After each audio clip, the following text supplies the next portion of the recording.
Hello guys and welcome to How to Socials. In this video, I'm going to show you how to change your display name and handle on Twitter.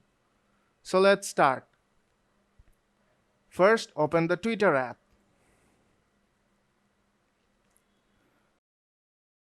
Now tap on your profile picture on top left corner and go to your profile. Now tap on Edit Profile. Here you will see your display name. Tap on that to edit.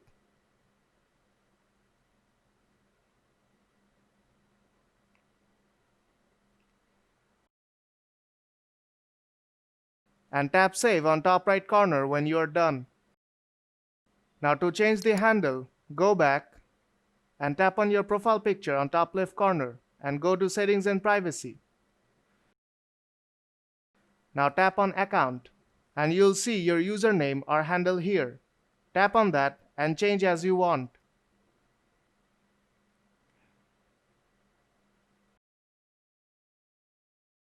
And tap Done when you are done with the edit.